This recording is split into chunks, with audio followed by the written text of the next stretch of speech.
I call the members to order, and the first item this afternoon is questions to the First Minister, and the first question from David Rowlands.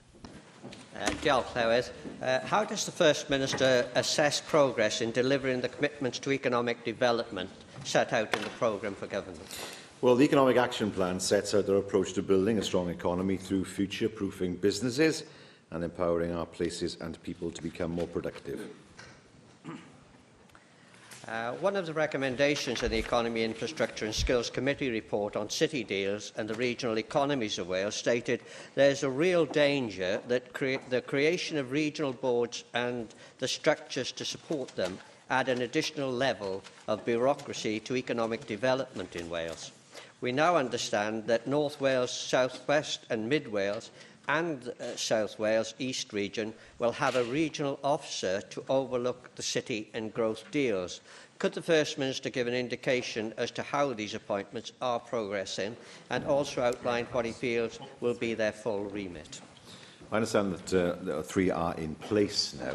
He asked the question about the structure. Well, where you have a regional deal, there needs to be a regional structure to deliver that deal. You can't rely on individual local authorities to do it working by themselves, but by working together and with other levels of government, they can deliver the best outcome for the people who live in that area. Russell George. George Llywydd. First Minister, the new wave of technological advances in robotics and AI will potentially have a huge impact on jobs, and this is a piece of work that we're currently doing in the Economy and Infrastructure and Skills Committee. Now, I certainly want to see the Welsh economy take full advantage of the opportunities presented by automation. Now, I appreciate that the Welsh Government has appointed Phil Brown to carry out a piece of work in this area, but that's not to say that work can't be ongoing now before he reports. Do you have a lead officer working on this within the Welsh Government? And as this is an area which rightly crosses over a number of portfolios across Cabinet Secretaries, who is the lead Cabinet Secretary in this area? Well, in terms of digital innovation, obviously Julie James has that role. This is more than just about economic development, of course. People tend to see innovation as a threat to jobs. It needn't be. And, of course, we have to understand that there are opportunities there in terms of transforming the way, for example, that the health service works, something that my colleague, the MP Llanelli, has made very, very clear on a number of occasions. So it's not just an issue of economic development, although it's an important part of the future, but it cuts across many, many areas of government, and that's why, of course, it needs to be dealt with by somebody with a cross-government responsibility in that area. Question 2. Question 2, Neil McAvoy. Diolch, Llywydd. Will the First Minister make a statement on the awarding of the Wales and Borders rail franchise? Yes, Presiding Officer, I understand you've given your permission for questions 2 and 4 to be grouped. Well, members will now be aware of the details of the new rail services contract following the Cabinet Secretary for Economy and Transport's written statement on Monday. OK, diolch. Just before the recess, you announced that the winner of the new Wales and Borders rail franchise, it's already been pointed out that you have broken a manifesto commitment for a not-for-profit railway company. But it also seems now that you're privatising the infrastructure from the core valley lines as well, and that's a real concern after what happened the last time that the Conservatives privatised the rail. In particular, we had the Hatfield disaster, which led to private companies running rail track being abandoned and the creation of Network Rail as a public body. So what I'd like to know is whether or not you've had permission from Network Rail to privatise this infrastructure. And the real question really is, why can't it be kept in public ownership? And what will happen to the 1,600 people that the Network Rail directly employs in Wales? Will your Labour government be transferring these to the private multinational corporations? No, first of all, it's pretty right to say that our first preference would have been to have had a not-for-profit public sector organisation or body able to bid for the franchise. That was expressly ruled out by the legislation in Westminster, something which I didn't welcome, neither now nor at the time. What we have, however, is a service that will be an excellent service. It will improve capacity across the whole of Wales. Everybody will see a positive difference to services. He suggests that the network is being privatised. Well, we've talked to the rail unions, to the RMT. Personally, I've talked to them, to the TSSA, and also to ASLEF. They understand the way forward. We have made sure, for example, there'll be a guard on every train to add to passenger security and safety. So we work with the unions in order to deliver a rail network that will be, I believe, will be the envy of the rest of the UK in future years, especially given the chaos that we see existing in some parts of England at the moment. Jane Bryant. This announcement is great news, particularly for many of us who have campaigned for many years for the Ebbw to Cardiff line to stop in Newport. It's gathered a lot of local support, including from the South Wales Argus, who have long campaigned on this issue, and it's a huge boost and will link communities across the region. I welcome the announcement that £800 million will be invested in rolling stock and that the franchise have committed to commissioning 148 brand new trains for the next 5 years. Yesterday's announcement stated that over half the new trains will be built in Wales. Can you give any further detail about what discussions are taking place with CAF Rail in Newport? Well, the CAF investment is hugely significant. As the member has said, it is a hugely important capital investment. It will create 300 highly skilled jobs in Newport as well.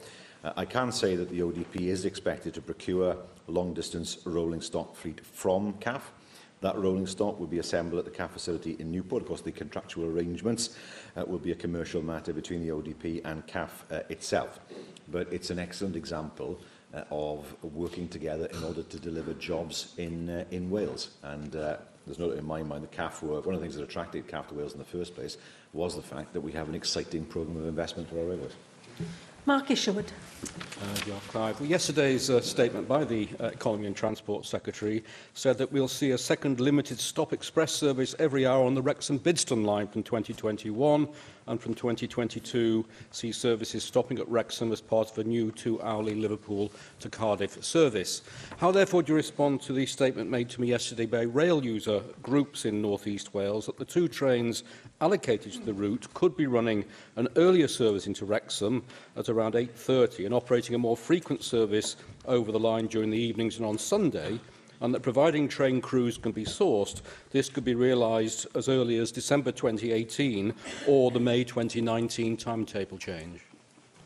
Yes, I mean, these are all part of the discussions on timetabling, but the intention, as the members rightly said, is to improve the service on the Wrexham-Bidston line, and indeed to utilise the Halton Curve. Further than that, of course, to discuss with Merseyrail the possibility of using the Mersey Tunnel as well, in order for trains to be able to go straight into to Liverpool. Those discussions will take place in order to allow that to happen. It's a long-held ambition for trains from Wrexham Central to go into Liverpool. But of course, the Wrexham-Bidston service is amongst one of the first candidates for improvement that people will see.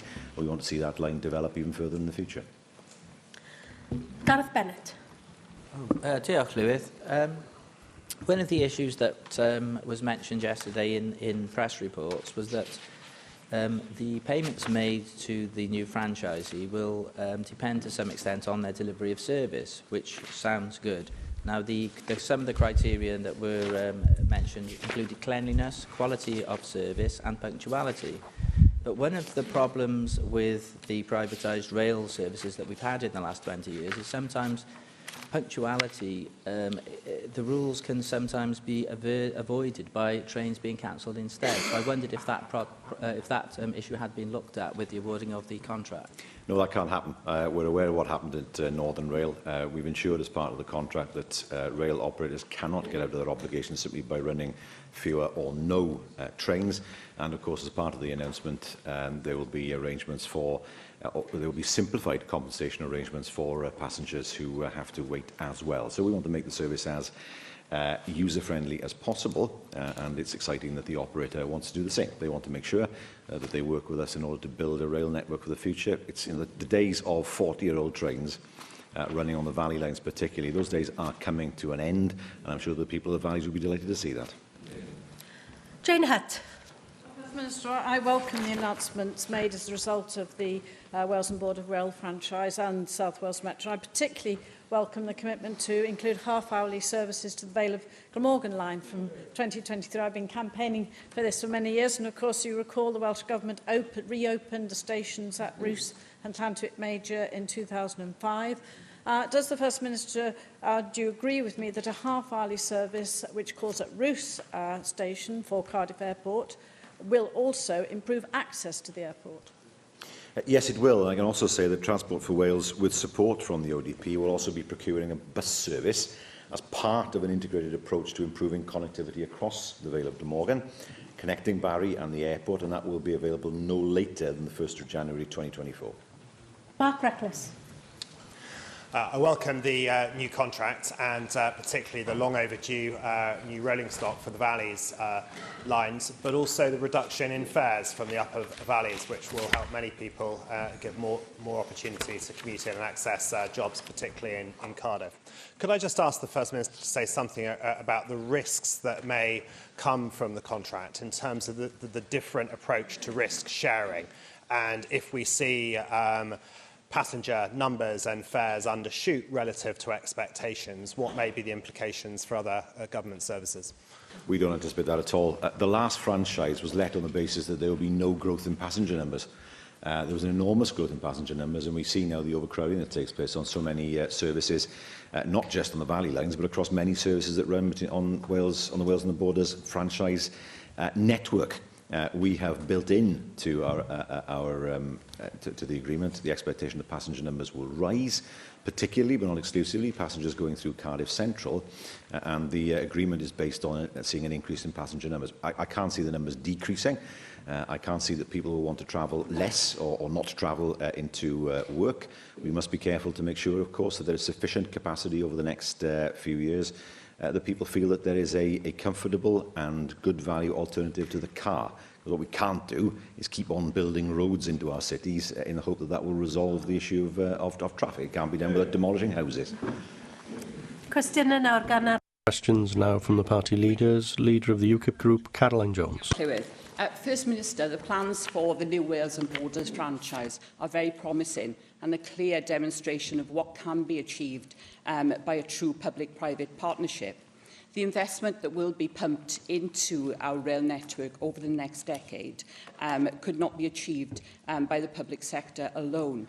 The biggest transformation will be in the southeast of Wales, with the Metro delivering better transport links for our capital city. I hope the investment, though, will deliver improvements for the whole of Wales. I note from the Cabinet Secretary's statement that the North East Metro is to be accelerated. What about the rest of North Wales? And will we see an end to situations that we saw when the cancellation of services between Llandudno Junction and Blaenau Festiniog were apparent? Well, there are structural issues on the Conwy Valley line, given the fact that it often floods. And we've seen that over the, well, not often, it has sometimes flooded over the past few years, and that is something for Network Rail to deal with in order to avoid that in the future. And she asked, what will the rest of Wales see? Better services on every railway line in Wales, more frequent services from Llandudno as well, for example. We've already mentioned the Wrexham-Bidston line, a proper hourly service on the Central Wales line, more services on the Cambrian coastline, station upgrades, the introduction of Bow Street Station, upgrading Machynlleth, together with the guarantee of the future of the loco sheds there. If we come down further south, an extra train on the Heart of Wales line, station improvements in Llanelli, in Carmarthen, more frequent services between Swansea and Fishguard Harbour. You know, these are some examples of what will be done across the whole of Wales to ensure that everybody benefits. Thank you very much. Thank you for highlighting how the whole of Wales will benefit. Staying with the new franchise, I'm glad to see the commitment to retaining on-board toilets on all existing trains, and I hope that they will be fully accessible. There was little in the Cabinet Secretary's written statement about the accessibility of rail services other than on the South East Metro. We have to put an end to the situation whereby disabled passengers have to pre-plan and pre-book their journeys. Disabled passengers have been left stranded on trains, refused to travel on trains, and that's if they can get access to the trains in the first place. 61 of our train stations are defined as poor for accessibility, in that they have no staff or insufficient wheelchair access or totally unsuitable wheelchair access. So, First Minister, what improvements will the new franchise agreement deliver to disabled passengers in Wales? £15 million has been allocated to improve accessibility, and every station on the franchise network will be made accessible. Thank you for that, First Minister. The new franchise holders, Keolis Amy, have indicated that half of all new trains will be assembled in Wales. And I ask, will they be built with Welsh steel? With the Trump administration's tariffs on steel, the Port Talbot Steelworks stands to lose 10% of their business. With the electrification to Swansea abandoned and all but abandoned with the tidal lagoon, if the steel sector is to get support in Wales, then it needs to come from Wales. So what discussions have you had with the franchisees about using Welsh materials in addition to a Welsh workforce in the construction of new rolling stock for the Welsh rail network, the North East Metro and the South Wales Metro? We'll encourage, of course, there to be as much sourcing of Welsh steel as possible. She has also raised two other important points in terms of the steel tariffs and also the tidal lagoon. I can inform members that I have written today to Greg Clark and suggested to him that the UK government should make an offer in terms of the contract for difference to the tidal lagoon on the same terms as they made the offer to Hinckley. If it's right for Hinckley, it's right for Swansea. And she's right to point out that electrification was promised and then reneged on by the UK government. The tidal lagoon has been talked down by the Secretary of State this morning and by others. Well, we have put money on the table. We have said today, treat the tidal lagoon in the same way as you treated Hinckley. We ask no more than that, and we believe it will be possible for the tidal lagoon to move ahead on that basis. We await the UK government's response with regard to that. In terms of steel, there are two issues with steel. Firstly, of course, the tariffs that the US has imposed will create a situation where Welsh steel will become more expensive in the US market. What is not clear as to whether that would in fact lead to a decrease in demand, given the fact that so much of the steel is not made in the US and has to be bought from outside anyway. Of concern as well, we don't know what the effect of that will be, but of great concern as well is where the steel that was originally bound for the US market will end up. If it comes to Europe, it will create a glut of steel in Europe, the price will drop, and that will not be a benefit to our steel producers. So I have said, I was in Washington and met with people there at the end of last week, but it's also important that the European Union now takes prompt steps, within weeks, not within months, to ensure that sufficient safeguards are in place to ensure that the price of steel is supported in Europe. Rwynydd Plaid Cymru, Llawn. Plaid Cymru leader, Llawn Wood. How much profit are Keolis Amy expected to make out of Welsh rail passengers during the next 15 years? Well, there are, of course, commercial matters which the Leader of Plaid Cymru will be aware of. What I can say, however, is that for £150 million, Keolis Amy will deliver a rail franchise for Wales and the borders below the current cost of £185 million. It's a total investment of £738 million as well on phase 2 of the metro. And what we will see is, for the first time, a rail system that people of Wales deserve and not the cast-offs of other networks.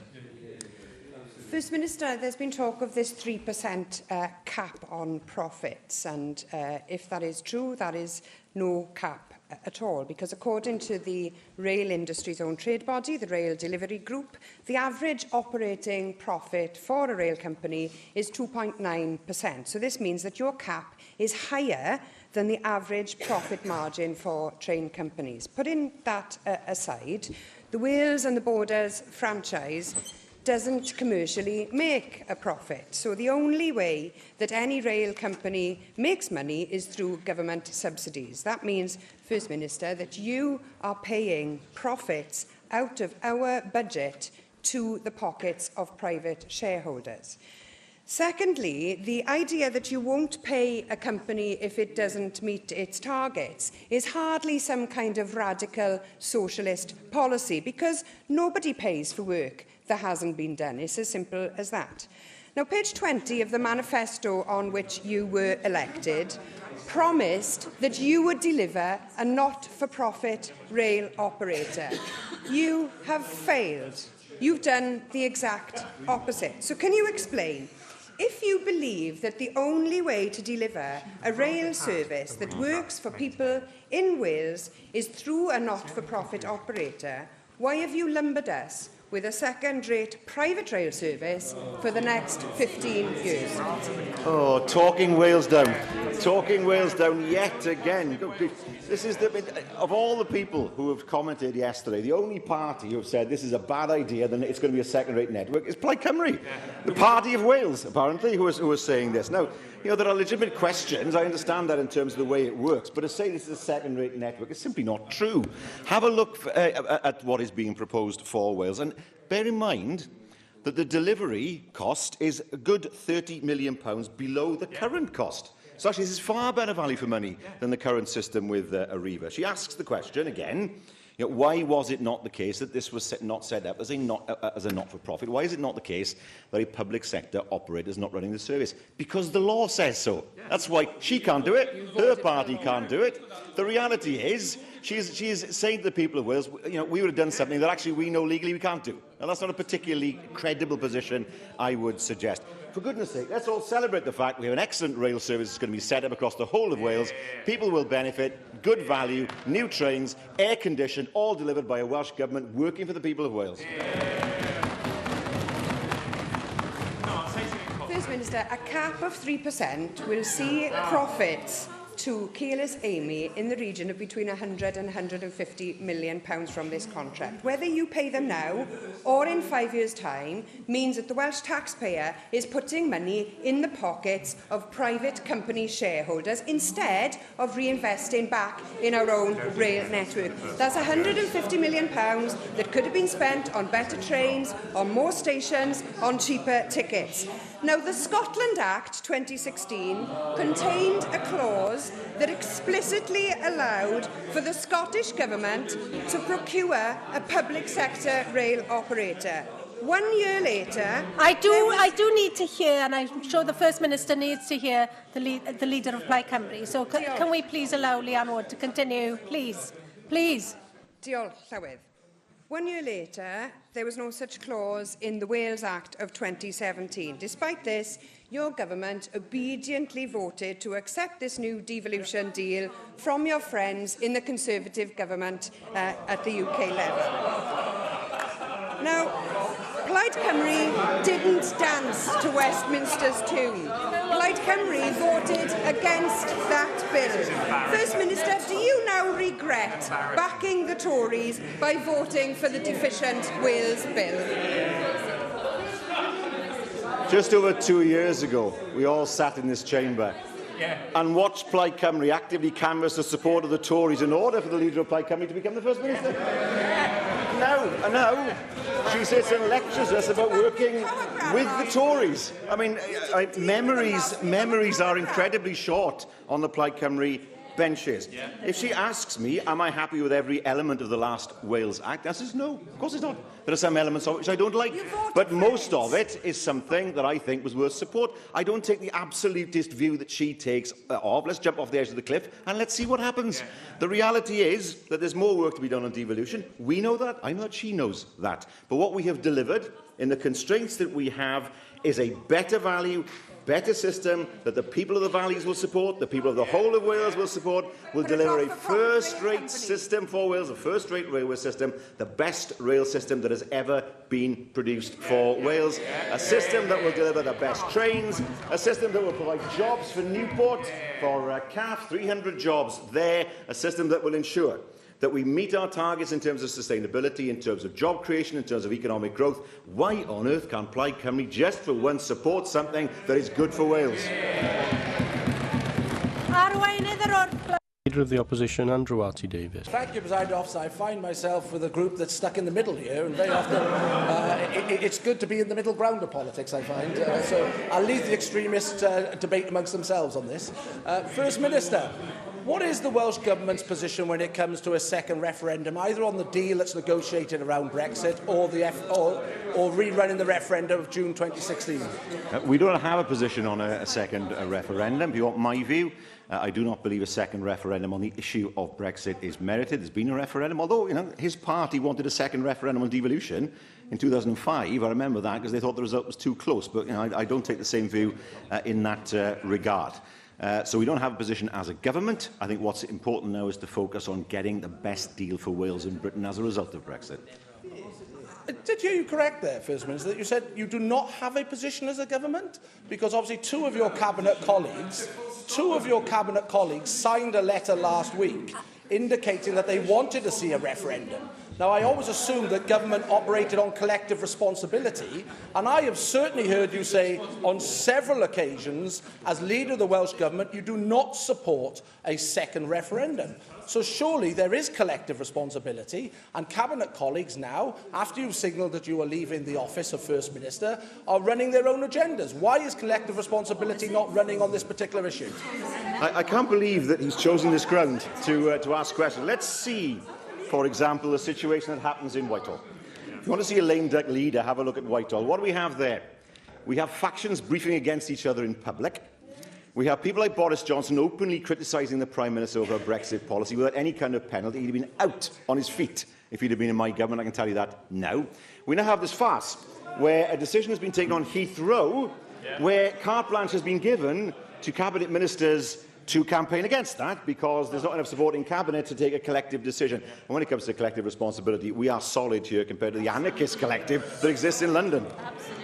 First Minister, I noticed you didn't address my question about your own government, and it was only some months ago that you sacked the member for Cardiff Central from her role as government oversight on the European Committee because she didn't agree with cabinet responsibility as you interpreted it, because you said that her letter of appointment had collective responsibility attached to it. So you sacked one of your backbenchers, but when one of your Liberal colleagues in the Cabinet or one of your leadership contenders here decides to break ranks with collective responsibility, you do not take any action at all. Is it not the case that it is one rule for one member of the government and another rule for backbenchers, and you are a lame duck First Minister?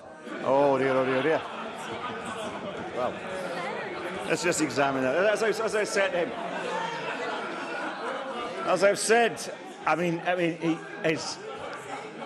you've got to admire his brass neck. You've got to admire his brass neck more than anything else, and his ability to ignore the chaos that his party has created in London, and the fact that cabinet government, as we know it, doesn't exist actually in Whitehall under his party. He asked the question, what's our view?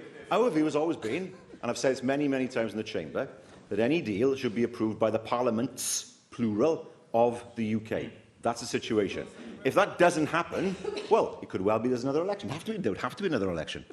If there is then an inclusive result, there has to be some way of settling it. But we're some way away from that. So our view as a government is quite simply this. Let the parliaments of the UK decide as to whether the final deal is a good one or not. And I come back again to his point. There is an element of incredible double standards in the Tory party. And let me say why. I don't advocate a second referendum on Brexit. I don't advocate that. Because I remember his party saying in 1997 the result of the devolution referendum is too close, there needs to be another referendum. And they stood on that manifesto commitment in a general election.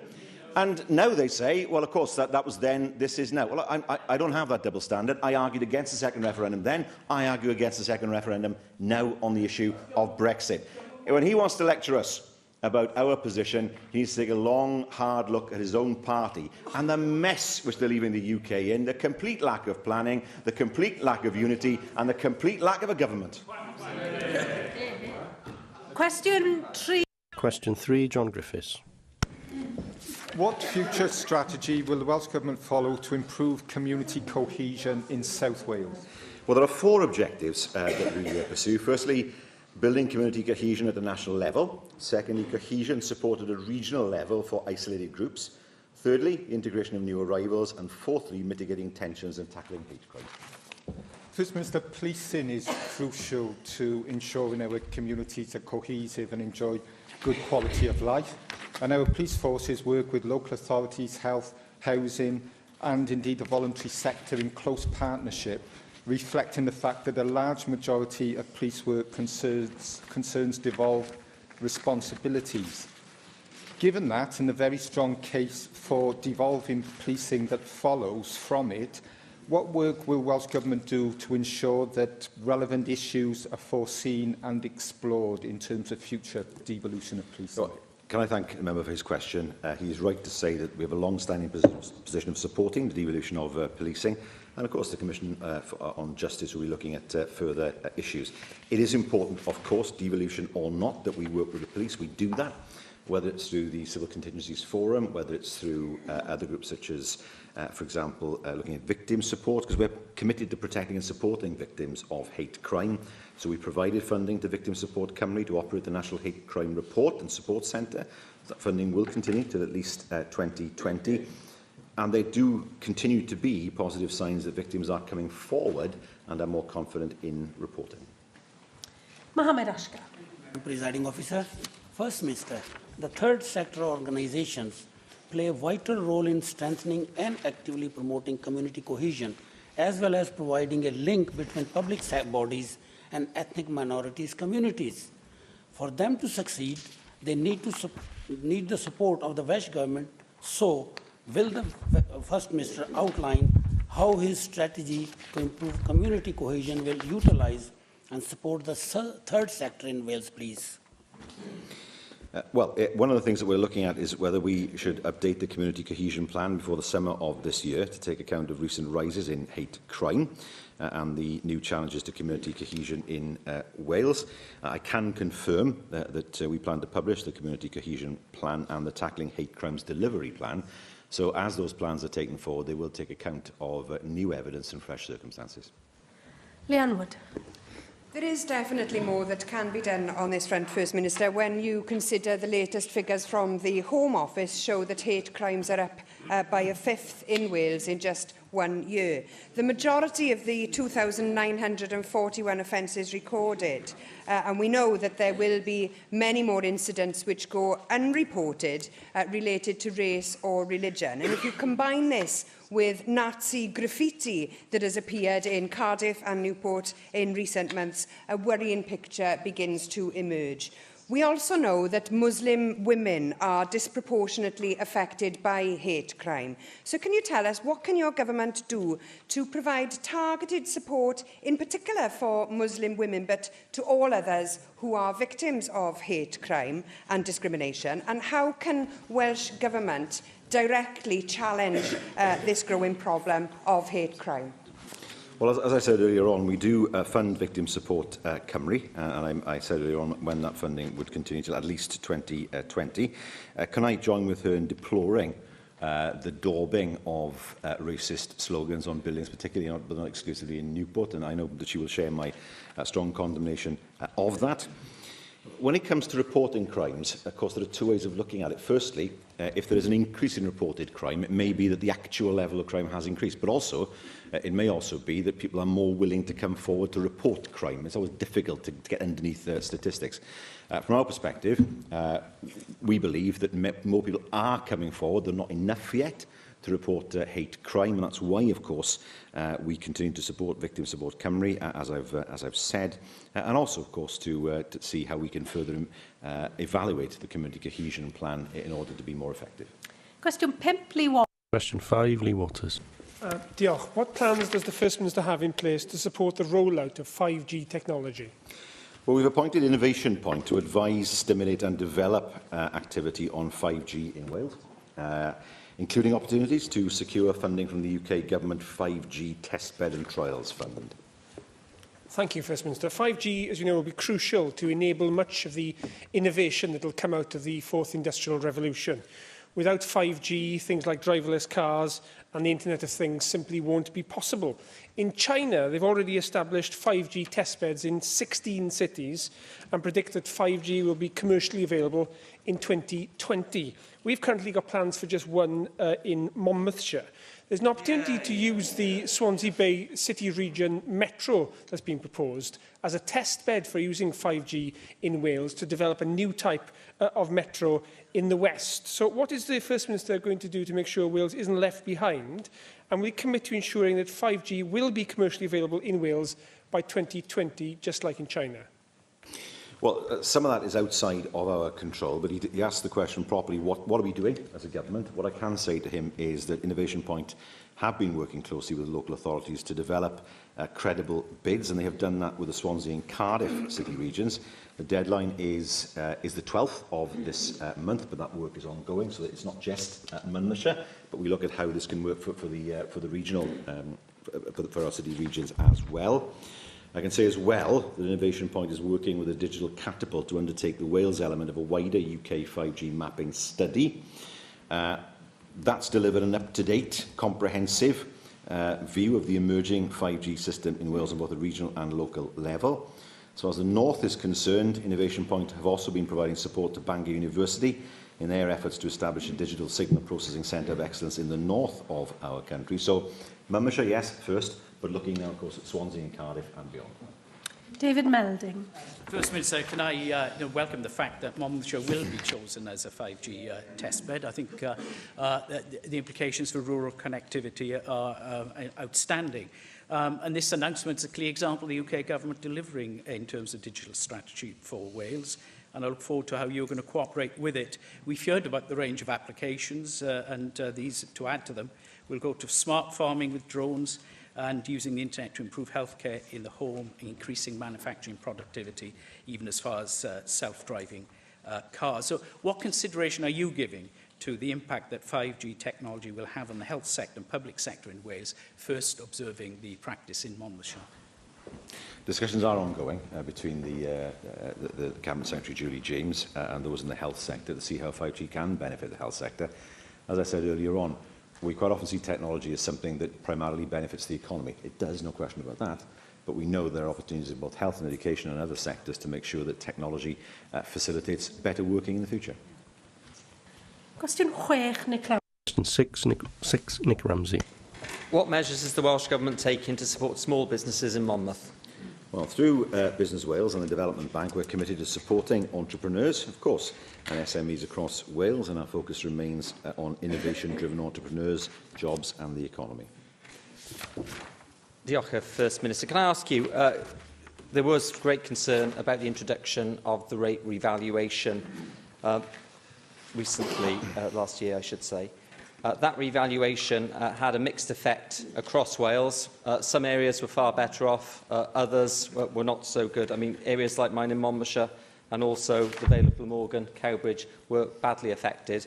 There is one business in Chepstow in my constituency that's seen its business rates rise from £4,500 per year to almost £8,000. Now, I know that there were packages of support that were available, but those haven't helped all businesses, particularly that business in Chepstow, which is now in very serious difficulty. Can you tell me if you're going to revisit the rate revaluation and see how you can better provide for support for businesses that have been badly affected like this? Well, the difficulty is, if you revise the revaluation or go back to the former valuation, you end up with people having to pay more as a result of the fact they pay less now. There are always people who pay more, there are always people who pay less. We've known that through revaluations over the years. What we look to do then, of course, is to provide support for those who need it most. I don't know the ins and outs of the situation with the business that the member has described, but what I can say is that during the course of this year, we'll be providing around £210 million of rates relief to support businesses and other ratepayers, and that means that 3/4 or more than 3/4 of ratepayers in Wales will see a difference. Indeed, more than half will pay no rates at all. Question 7, Dawn. Question 7, Dawn Bowden. Diolch, Llywydd. Will the First Minister make a statement on the Welsh Government's overall strategy for the funding of local government in Wales? Well, we support local government services through a mix of core revenue funding, capital funding and specific grants as appropriate. Our strategy continues to be to protect local government from the impacts of austerity within the resources available to us as a government. Thank you, First Minister. And I think in these times of Tory austerity, the approach that the Welsh Government has taken is to be welcomed. I'm aware, of course, that for the current 2018-19 budget round, less of this money was hypothecated or ring-fenced, therefore giving greater flexibility and discretion over local authority spending priorities. From my recent questions to the Education Secretary, you'll be aware that in Merthyr Tydfil County Borough Council, this means that school funding is being cut and breakfast clubs are under threat, which is actually contrary to the Council's own budget consultation, in which the public said that schools and education were their #1 priority for the borough. So do you agree with me that this must draw into question whether the Welsh Government can risk removing ring-fenced funding from any further priority areas, such as supporting people, for example, if some local authorities are going to choose to cut in your determined priority areas?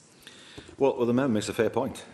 We look, of course, to give as much flexibility as possible to local authorities, and they are answerable to their electorates for the decisions that they take. I would have hoped that any local authority would see education as a very strong priority. I'm surprised to hear what the member has said about her own local authority. And it is the case that local authorities need to demonstrate that as they are given greater flexibility, that they continue to prioritise spending in those areas where money is needed most. And education is one of those areas. Jonathan Saunders. Llawn. Reforming Local Government Power to Local People White Paper acknowledged directly that there is a need, First Minister, for a more fundamental review of the funding of local government. The current Green Paper also notes that local authorities have highlighted a number of additions in relation to funding. Reacting to the Green Paper, the WLGA states that it would continue to press the case for proper funding of authorities, and a number of our local authorities now remain committed to calling for appropriate and equitable longer-term funding budgets.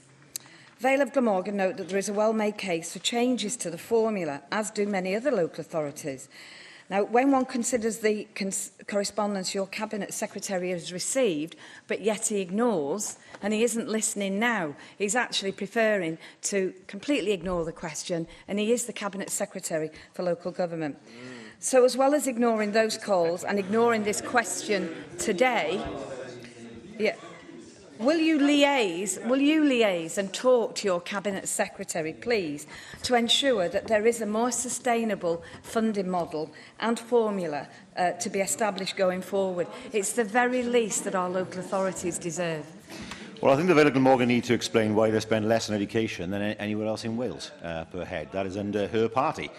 And that is something that they will need to explain to their electorate. So what I can say to her is this, that we fund local authorities at a level far higher than would be the case if they were in England. We have sought to protect them as much as we can. But it's inevitable that there will be difficulties and a squeeze on local authorities because we are ourselves being squeezed. Can I suggest that she takes up the issue with her party in London, who continue to impose a squeeze year after year after year after year on Welsh Government, on the Welsh budget, while at the same time chucking £1 billion towards Northern Ireland to buy a handful of votes. That is how low the current UK Government have got. No strategy, all about buying votes. Sian Gwenllian. One of the main arguments made by your government over the need to reform local government in the way proposed in the Green Paper is the need to ensure the financial sustainability of councils for the future. Now, council leaders of length and breadth of Wales of all political hues have strongly questioned whether merging councils would save money. So on the basis of that, what financial assessment has the government undertaken in order to support the objectives of the Green Paper? How much exactly do you hope to save and over what period of time? And what will be the initial costs of implementing this restructuring? Well, there is a cost if we were not to look at any kind of reform in the local government system. At one point, there were 6 local authorities in special measures as regards education, and Anglesey had been taken over completely. That demonstrates to me that things are not currently sustainable, and we must ensure that local authorities at least work on a regional basis together. It's not good enough for them to say, we're just going to work with those next door to us. We've seen the great change and difference that has been made in education with the consortia, and no LEA can work properly on behalf of their people unless they collaborate with other authorities. So funding is important, but the way in which people work together is also important too. Question 8, David Rees. Government taking to protect and support the steel industry in Wales? Well, we remain fully committed to supporting steel making in Wales and to ensure a secure and sustainable future for the sector. We're working hard, of course, with Tata. If I could read to the member the joint statement that we sent out last week with Tata Steel, which says we're working closely and constructively together to finalise the substantial public investment in the power plant at Port Talbot, which will reduce energy costs and cut carbon emissions. We remain fully committed to a secure and sustainable future for steel making at Port Talbot. and this investment will play a significant part in this. We look forward to announcing the final go-ahead for the project and drawdown of funding in the near future. That builds on, of course, the substantial help that we've given to steelmaking in Wales, and rightly so, because we know how important steelmaking is to our economy. Thank you, First Minister, for that answer, and preempting my question to an extent. But the sanctions being imposed by the US, clearly on UK steel, is going to have a major impact upon Port Talbot steel and steel products from elsewhere in Wales. Now, steel companies will look for elsewhere, other markets that you already highlighted, to sell their steel, and therefore the price of steel is likely to go down. This affects the profitability of steel. Therefore, we need to address these matters, and you've already thankfully commented upon the leaked report that was mentioned in the press a couple of weeks ago about the £30 million investment in Tata for the power plant, so I can leave that one. But you also, in your response to Caroline Jones, mentioned the actions that need to be taken to address the steel tariff issues. What are you doing as a government to actually push those? Because it's important that we get this message across to the UK government and elsewhere to ensure that actions are taken to protect our steel industry and the profitability of our steel industry. Otherwise, we will see damage done to our industry here. Yeah, can I thank the member for his question and the many questions he's asked on behalf of his constituents, and rightly so. He asks what I have done. I was in Washington last week. I had several meetings there, including meetings with British Embassy staff. We worked through what needed to be done next. It's not clear because the US government can be unpredictable, if I can put it that way. It's been made clear many, many times to the US that actually steel from Wales, steel from the UK, does not pose a threat to the American steel industry. Many of the products that we export to the States are not made in the States. All that will happen is the price will go up for the American consumer. What we are not clear about is what effect there will be in terms of tariffs. I know in Trostra, for example, that exports to the US are a very profitable part of that business, and it's not clear actually whether Trostra will still be able to continue to sell to the US, if only for the fact the US doesn't produce what Trostra produces. But as I said earlier on, what's hugely important is we don't see steel that was previously bound for the US market ending up in the European market, causing a drop in the price of steel. That inevitably would not help in terms of the long-term sustainability of our industry. Susie Davis. Diolch, Llywydd. Yes, First Minister, I think when it comes to the threat of the US tariffs, all UK governments need to be working together and speaking with one voice on this, and actually improving efforts, not least in getting these city deal monies flowing, because obviously part of that for the East Swansea Bay City deal is the Steel Innovation Centre. I take some reassurance from your comments on the power station. I think we were all slightly confused by the comment that the decision would not be made on that until after you'd left as First Minister. So perhaps you can reassure us that, this money from last year's budget will be released as soon as possible. If you can give us a date for that, rather than we are working together, I think all Tata workers would be far more reassured. Nothing is on hold while I am First Minister, as the member can well imagine. I'm very keen to take decisions that help the people of Wales as quickly as possible. And that is something that we intend to do once we're in a position to do so with regard to Port Talbot. We ask the judges what we've already done, the money that we've committed, the close working that we have had as a government with Tata, not just in the UK, but also in Mumbai as well. And she will have heard the joint statement that I read out in the chamber that was made by both ourselves as a government and by Tata. Bethan Syed.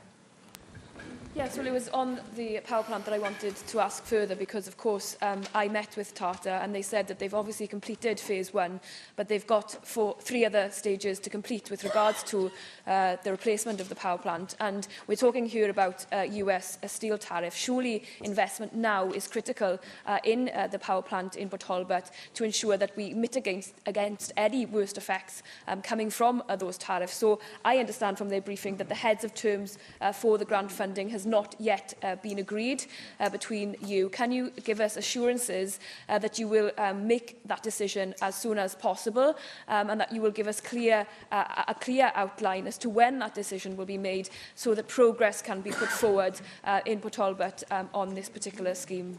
So yes, of course, we want to take the decision as quickly as possible. Tata understand that as well, and she will have heard what was said as part of the joint statement that was issued between ourselves and Tata. Looking forward, of course, to the announcement when that can be done and the drawing down of funding. Tata know that they have experienced a level of support, both financially and morally, from the Welsh Government. The situation is one of trust, and we want to make sure, of course, that we can make this announcement as quickly as possible. Diolch i'r Prif Weinidog. Thank you, First Minister. The next item is...